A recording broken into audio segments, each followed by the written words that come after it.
మరి వేదికను అలంకరించిన దైవజనులందరికీ ప్రత్యేకమైన వందనాలు ప్రభు పేరిట తెలియజేస్తూ దంపతులుగా కాబోతున్న మన జాన్ సైమన్ గారికి అలాగే జీనా గారికి ప్రభు పేరిట శుభాకాంక్షలు తెలియజేస్తా ఉన్నారు. చిన్న మాట చెప్పి నేను వెళ్ళిపోతాను. పెళ్లి గురించి మాట్లాడుతున్నాను, పెళ్ళైన మాట్లాడుతున్నాను. మీకు అర్థమవుతుందా? పెళ్లి గురించి మాట్లాడుతున్నా, పెళ్ళైన మాట్లాడుతున్నా. సో దయతో వినడం మంచిది. ఈ మాటలు హైదరాబాద్లో హైదరా అని చెప్పేసి కట్టుకున్న ఇల్లు కూల్చేస్తున్నారు, కట్టుకున్న హోటల్ని కూల్చేస్తూ ఉన్నారు. అక్రమంగా కట్టారు. బిల్డింగ్ ఎలా కట్టారు? అక్రమంగా కట్టారు. అక్రమంగా కట్టేస్తే కూల్చేస్తుందంటే గవర్నమెంట్. మీకు అందరికి అనుకున్న అధికారం అది. వివాహం విషయంలో కూడా అంతే. ఎప్పుడు అక్రమంగా ఏ పని చేయవచ్చేమో అని నన్ను వివాహం విషయంలో అక్రమంగా చేయకూడదు. ఉన్నది ఉన్నట్టుగా చెప్పితే చాలా గొప్పది. అబ్బాయి కానీ అమ్మాయి కానీ ఇరుపక్షాల తల్లిదండ్రులు కానీ ఉన్నది ఒకటిగా చెప్పుకుని సమ్మతం పలుకుని ఇష్టమా కాదని జ్ఞాపకం చేసుకుని అది చెప్పేసినట్లయితే దాన్ని కోల్చడానికి ఏ ఒక్కడి తరము కాదు. దేవునికి స్తోత్రం. హల్లెలూయా. ఒకవేళ అక్రమంగా కట్టామనుకో భయపడతావు. ఒకవేళ అక్రమంగా కట్టామనుకో ఏ రోజు కూలుతుందో టెన్షన్ అయిపోతుంది. నేను సర్విస్తున్నా అక్రమంగా అనేది చేయకూడదు. ఇది మొట్టమొదటిగా నేను చెప్పదలసిన విషయం. రెండవది, భార్య భర్తలు పరిపూర్ణంగా అర్థం చేసుకోవాల్సింది. మీకు చెట్టు తెలుసు, తాడు తెలుసు. అవునా కదా? చెట్టు తెలుసు, తాడు తెలుసా? తాడు తెలుసు. చెట్టుకి తాడు కట్టండి. చెట్టుకి తాడు కట్టారనుకో తాడు తనంతటా అది ఇప్పుకోగలుగుతుందా? చెట్టు తనంతటా అది వచ్చేయగలుగుతుందా? అందులో నుంచి ఇటుకెలా?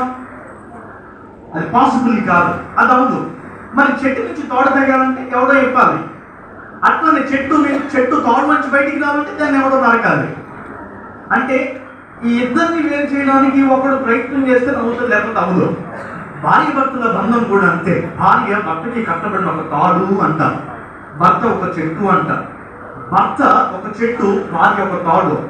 భార్య ఎప్పుడు అర్థం చేసుకోవాల్సిన విషయం ఏంటో తెలుసా? నా భర్త నుంచి నేను వెళ్ళడానికి భర్త అర్థం చేసుకోవాల్సిన విషయం భార్య పట్ల ఏంటో తెలుసా?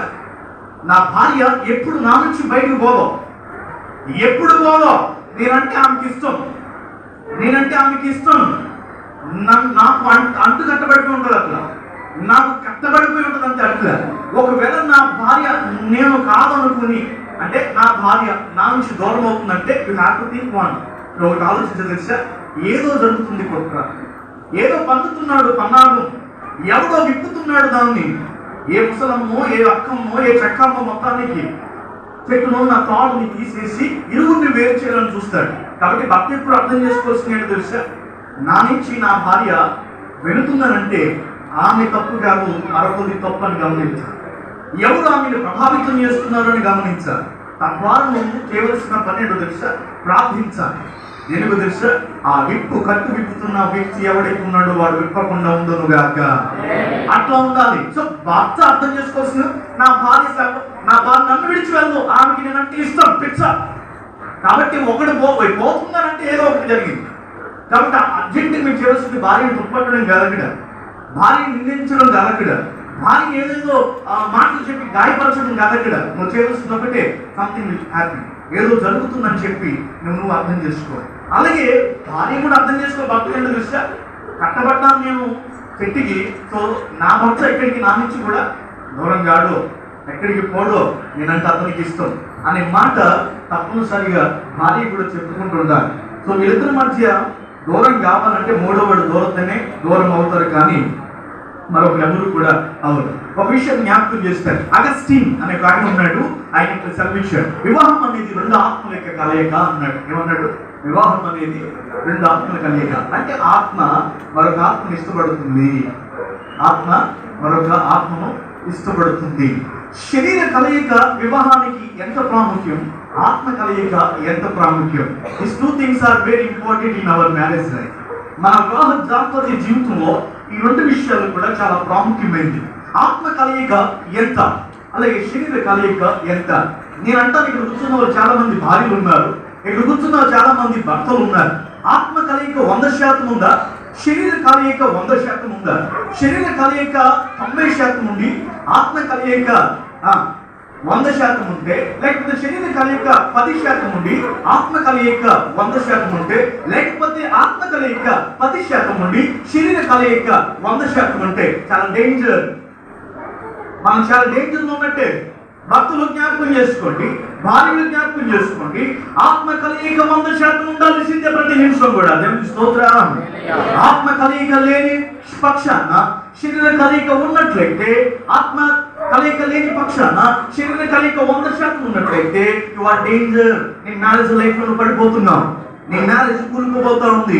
నువ్వు కట్టిన ఏదైతే అదందో ఆ యొక్క మ్యారేజ్ అనేది పతనం అయిపోతుంది. కాబట్టి నేను చెప్పేది ఒకటి ఆలోచించు. శరీర కలయిక ఎంత ఉన్నా కానీ దాన్ని పక్కన పెట్టినట్టయితే, ఆత్మ కలయిక ఎప్పుడైతే అది డౌన్ అయిపోతుందో, దిగజారిపోతుందో, పడిపోతుందో, పతనం అయిపోతుందో, ఆ క్షణం నువ్వు గుర్తించుకోవాల్సింది తెలుసా? ఆత్మ కలయికని డెవలప్ చేసుకోవడానికి ప్రయత్నం చేయాలి. భార్యలు చేయవలసిన పని అది, భక్తులు చేయవలసిన పని అది. నా భర్త నా విషయమే శరీర కలయిక లేదా శరీర యొక్క ఆ ప్రేమ అనురాగాలు చూపుతున్నాడు, కానీ ఆత్మ విషయంలో నా భర్త చాలా డౌన్ గా ఉన్నాడు అన్న సమయంలో మీరు జ్ఞాపకం చేసుకోవాల్సినట్టు తెలుసా? భర్తగా తాను అర్థం చేసుకోవాలి, భార్య తాను అర్థం చేసుకుని వారు శరీర కలయికలు ఎంత 100% ఉంటున్నారో ఆత్మ కలయికలో కూడా అంతే ఉండాలని నా ఆలోచన. కానీ ఈ రోజున అట్లా లేదు. ఈ రోజున అట్లా జరగడం లేదు. ఈ రోజంతా కూడా శరీర కలయిక గురించే ప్రయత్నం తప్ప ఆత్మ కలయికలో లేదు. ఆత్మ కలయిక గురించి అగస్టిన్ జ్ఞాపకం చేస్తున్నాడు. వాళ్ళిద్దరూ ఆత్మ కలయిక కలిగిన వారు అని జ్ఞాపకం చేస్తా ఉన్నాడు. ఒక ఆయన ఇట్లా అంటాడు, ఆయన పేరు వచ్చి జాన్ పైపర్. ఆయన జ్ఞాపకం చేస్తుంటే తెలుసా?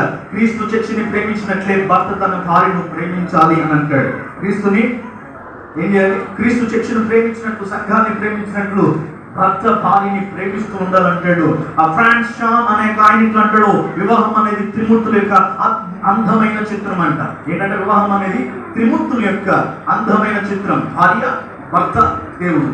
భార్య, భర్త, దేవుడు, త్రియేకం అన్నమాట. సో ఇట్లా ఈ వ్యక్తి ఇట్లా చెబుతున్నాడు. కాబట్టి అర్థం చేసుకోండి, మ్యారేజ్ లో ప్రభు యొక్క పాత్ర ఉంటుంది, దేవుని యొక్క హస్తం ఉంటుంది, దేవుని యొక్క జోక్యం ఉంటుంది, దేవుని యొక్క సన్నిధి ఉంటుంది. కాబట్టి మ్యారేజ్ ఎప్పుడు మనం తక్కువ చేయకూడదు. అందులో చాలా నిక్కర్స్గా ఉండాలి. అందులో ఎటువంటి దాపంగా ఉండకూడదు, ఏది దాచుకుని వెళ్ళి ఉండకూడదు. ఒక సహోదరుడు విజయవాడలో నా దగ్గరికి వచ్చాడు. ఇంట్లో అయ్యా నాకు పెళ్లి చేయమన్నాడు. ఏమన్నాడు? పెళ్లి చేయను అన్నాడు. పెళ్లి నేను చేస్తా, ఓకే అని చెప్తా.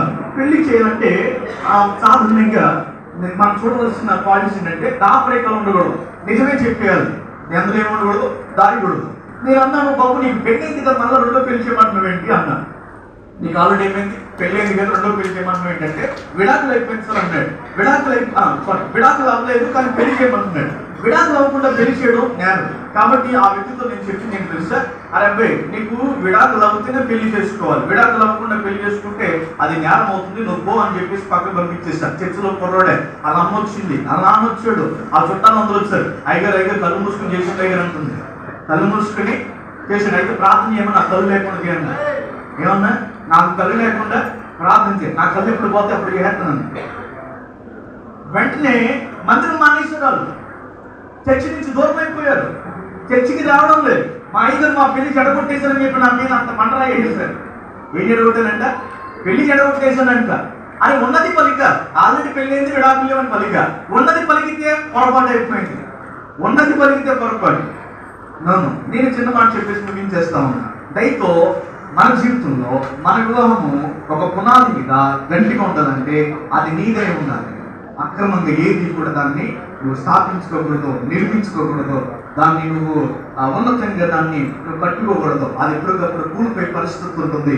కాబట్టి ఉన్నది ఉన్నట్టుగా మనము ఆ ఎదుటి వ్యక్తులతో, ఎదుటి వారితో, లేదా మనతో కలయిక చేసుకుంటున్న కుటుంబ సభ్యులతో మనం జ్ఞాపకం చేసి చెప్పేస్తే అది ఎప్పుడు కూడా పోల్చలేడు. నీ ఇంటి వారు లేచినా పోల్చలేరు, ఆమేన్. నీ శత్రువులు లేచినా పోల్చలేరు, ఆమేన్. నీకు విరోధులు ఎవొక్కడు పోల్చలేడు. ఎందుకంటే నువ్వు కట్టింది పునాది సత్యం మీద, నమ్మకం మీద, యథార్థం మీద, పరిశుద్ధత మీద నువ్వు కట్టేవాడు. ప్రభు దానికి తోడుగా ఉంటాడు. అటు కృప మరి చాలా ఎక్కువగా మన సైమన్ గారి మీదను, దీని గారి మీదను ఉండాలని నేను మనస్ఫూర్తిగా కోరుకుంటూ వారిని అభినందిస్తూ వారిని ఆశీర్వదిస్తున్నాను. ప్రభు వారిని ఆశీర్వదించును గాక.